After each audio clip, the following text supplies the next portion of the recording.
Alright, hello everyone. We're going to do a quick graph makeover. So here's the assignment for bringing your own data that comes with your own, as well as the Rival IQ data. So let's get started. Alright, so this graph is a number of non-profit organizations in the US from 98 to 2015. It is a bubble chart, but if we look at this, I can't really tell without hovering over it how close these are. They look pretty much like the same size, so that's not very helpful. I do appreciate the fact that it is at least trying to use a little bit different color than the typical bar charts, but this actually probably should be a bar chart. So if you don't have the show me box on your screen, you can press Control 1 on a PC. It should be Command 1 on a Mac, and then you'll get these choices back up again. And since this data is pretty simple, just by year and the quantity in millions, there's only a few options, so I'm going to go ahead and kick that back to a bar chart. Click the Show Me tab to hide it. On a vertical, so this is kind of like over time, and generally we think for most people, although this is not true for all people, but most do look left to right for time. Some look forward and back. That's actually kind of an interesting research area in memory, but what we want to do here is probably use that button up here to switch that to a left-right. I see a pretty decent title here, but the axes actually have that as a title as well, so I'm going to double click that. This has almost the same thing there, so we are just going to put actually, do we even need it? Let's see, we've got the number. I guess we need the scale, so we could do number in millions, and that should be enough to describe what those numbers are above. So you can tell that it's 1.5 million. So that should be pretty good. I'm pretty familiar with those numbers there. Those look like years. I don't need to know what that is, so I can right-click on year up there and click Hide Field Labels for Columns. It's just kind of extraneous information that's getting in the way. It's clutter. I don't need to see that. Also, here we go. So number of nonprofit organizations in the U.S. That's great. From is a bit of an extra word, and we can make that a little bit smaller. So, boom. Now you could even make this bold if you want at the top. Apply that there. So great, you've got the graph that you need. That's a lot more simple and clean. I am sick of the blue, so let's do that. I would like to have kind of a unified color palette across the different graphs. In this case, you don't need a palette since there's only one color and one piece of data, but I would then look to repeat that orange in some of the other graphs and other palettes with complementary colors, not just random colors, ones that go well together, that are defined either in a palette or through a tool that you could find if you're not a designer and don't already know colors that are complementary to each other. Otherwise, it'll look really disjointed as you go throughout your data story. What I would recommend for this assignment, this is fine, but you can right-click on a single one. So if you were going to talk about 2006 here, you can right-click there and make that mark label shown so you know that that's 1.48 million. And you could do that for multiple graphs in a row. So we'll be talking about that in the Eat Cozy assignment where we go through story points, and I really recommend that for the presentation. That way you're not looking at, for example, here's the other way to do it, and then you have it listed everywhere. That's the wrong measure, but yeah, if you had it for all of them, that is too many, and you want to probably just focus on, oh, there it is. You do a drag number of nonprofit to label. So now that's in all of them. Also note you can change the formatting of everything. So if you don't like the number of decimals, you need to be looking at that.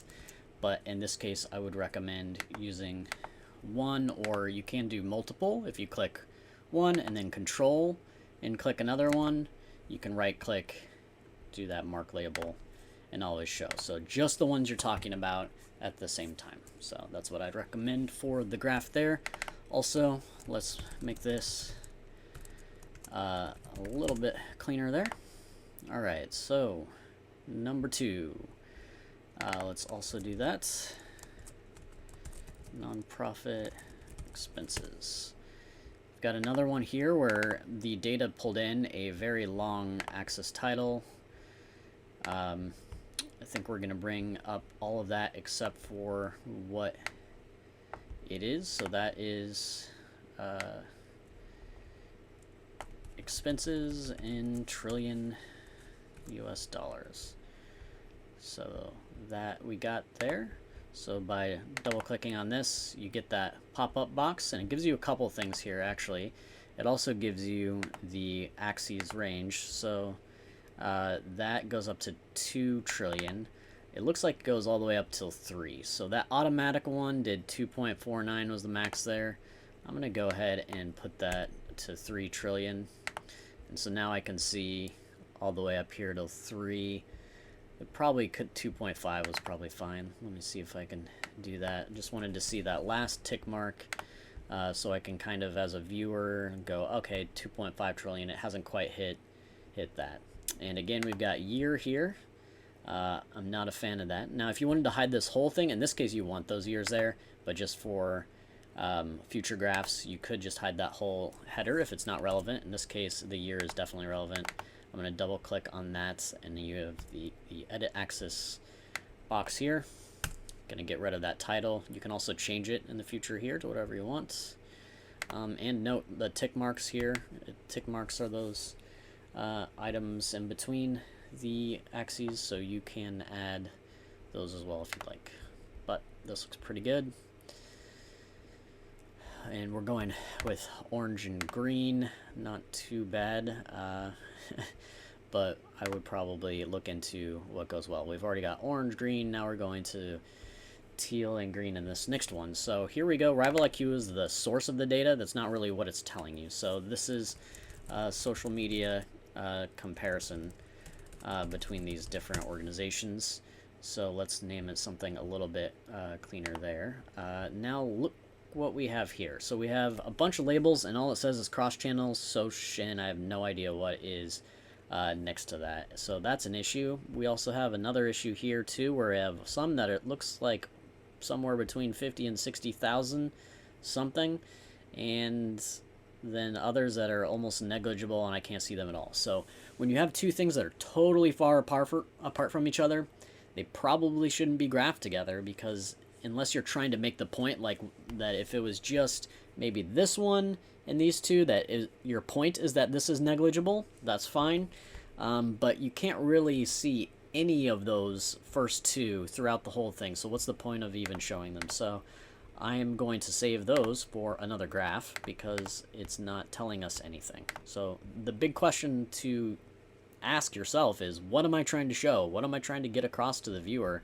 And if you don't have an answer for that, you should not be showing it. You should think about that before you decide to graph something.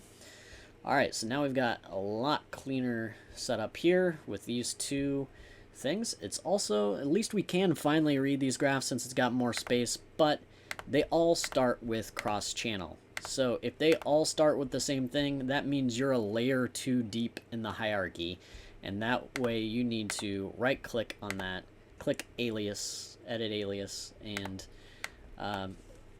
let's get rid of that, and we will put it up in the title.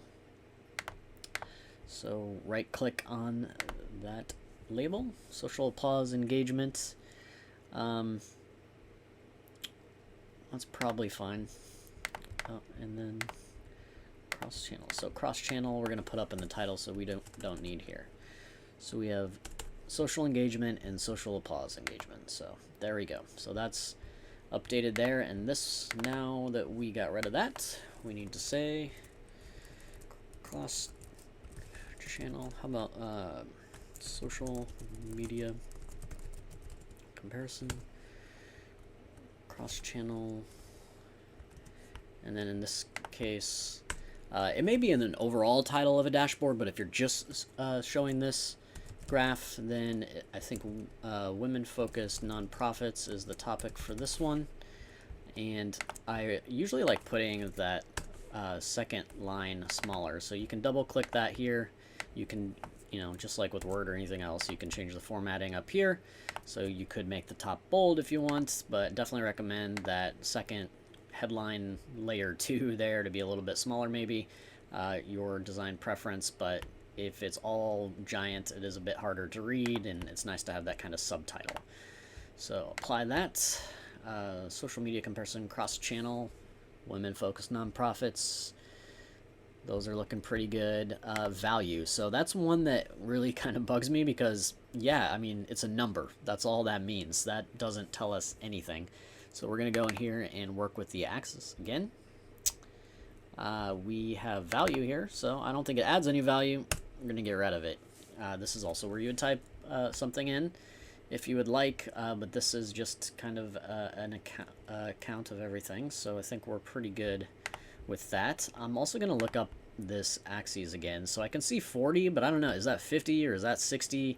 I really don't want anyone guessing for even a quarter of a second, so I'm going to go to that fixed range and change that. It looks like it was 58,000. I'm going to change that to 60 and X out of that. And so now we can clearly see 60 is the max there, so I have no question as a viewer that it's almost 60,000. Also, we have company names. So, one, these aren't really companies, they're nonprofits or organizations, so it's not a great title anyway, so we could edit it to nonprofit, but I already said they are women-focused nonprofits, so I don't really see any value in adding anything else other than the names of them and the subtitle there that says that. So I can right-click on where company name is and hide field labels for columns. So you can see that again. Right-click on company name, hide field labels for columns. Now I've got a lot cleaner space there. Also, if something's getting cut off like this, remember we do have these arrows. We can make that a lot wider. So that's what I would do for this. Right now we've got all this stuff on our screen on the left with the data and the filters and the marks and all that stuff. So I know you're probably a little worried about the size there. You can change your view as well, but it will eventually just be on a dashboard, or you'll be showing it in a slide or something like that, so you can make these a little bit wider. You can also adjust the size of these here by holding that one's just that one. You can click out of this and do all of them and change the size, small or big. That's in the middle, so that is an option. You can also do something kind of funky as well. So with this measure value, you can drag that to the size, and so that actually changes not only the height of the bar but the width based on the size. So in this case it's like a little redundant because it's both, but it really overemphasizes in that case, so you can tell this one is quite a bit smaller and these are quite a bit larger. So that's something to think about as well. Since I did do orange before and this is teal and green, I probably would be changing that as well.